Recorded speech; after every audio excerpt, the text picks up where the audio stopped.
No more. Page 182. I stop working at Lou's. Gonwar keeps going to the farm, but he doesn't say anything to me about it. When he comes home with hay and mud stuck to the bottom of his running shoes, I leave the room. Lou calls for me on my aunt's telephone to see if I will change my mind, but I won't talk to her. She tells my aunt I'm a hard worker. She says she and Gall miss my smile. One morning Mr. Franklin says, "Hey, cowboy," and I almost start to cry. I say, "Please don't call me that anymore. I am just Keek now," but I don't tell him why. Hannah says I am cutting off my nose to spite my face. I don't know what this means, so she explains, "It means you are being a stubborn, moron boy." She looks a little sad when she says this, so I don't get mad at her. "Why don't you at least keep going for a while?" she asks. It could be months before she leaves. "Because at the end I know Lou and Gall and the farm will be gone forever," I say. "Can't you understand this feeling?" Hannah chews on her lip. "Yeah, I guess I can," she says. I wonder if maybe she is thinking about her mother who is not a foster, but I don't ask. Last day, page 184. The day is warm and the world begins again. I think of Gall nosing the ground, grateful to find tender grass appearing at her feet. After spring, Gonwar says, comes the time called summer, and no school, and sun strong, as a young man. He says Lou may not leave until summer ends, but I close my ears to his words.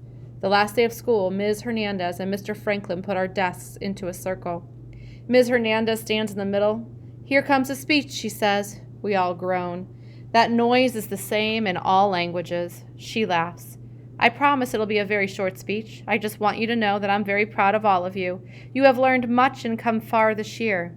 She makes a funny sound in her throat, but I do not think she has a cold. "Like so many immigrants before you, I know you'll help make this country a better, stronger place." She wipes her eyes. "Okay?" Speech over. Mr. Franklin brings over a big box and places it on a desk. Inside is a cake, an amazing long cake. I wonder if maybe it's the biggest cake in the world. "Ta-da!" he says. In the middle of the cake is a green lady with her arm in the air. She's holding a green candle. "Anybody recognize this old gal?" Mr. Franklin asks. "The Statue of Liberty," everyone yells at once. "Why is she falling over?" Jamie asks. "Hey, I'm a teacher, not a baker," says Mr. Franklin. "Maybe she's tired," Ms. Hernandez suggests. "She has a big job after all." "Why does she have a dog?" Pedro asks. Mr. Franklin sighs loudly. "That isn't a dog. It's a cow. It's supposed to be Gall." He shrugs. "I thought it would be a nice touch." I look away. I still haven't told anyone at school that Gall will soon be gone. There are words all over the cake in green letters. Many words and squiggles before we eat. Mrs. Hernandez says, "We read." Everyone groans again, but she holds a finger to her lips, and you know what that means. Mr. Franklin lights the candle, and Ms. Hernandez makes her voice extra soft. "So that we will pay attention." That is a trick teachers like to use. "These are important words," she says. "They mean that this is your country now and forever. Give me your tired, your poor, your huddled masses yearning to breathe free, the wretched refuse of your teeming shore. Send these, the homeless, tempest-tossed to me. I lift my lamp beside the golden door." The candle glows in the green lady's hand, and I don't understand all the words, but somehow I know they're strong and fine. I wonder if someday it will feel like they are meant for me too, and then we eat cake, all of it, except Gall. Summer, page 189. I would not be truthful if I said that winter is my favorite time. Winter is wet and heavy work. True, I learned to make snowballs like perfect moons and to catch a snowflake on my tongue, but I grew weary of looking for missing gloves.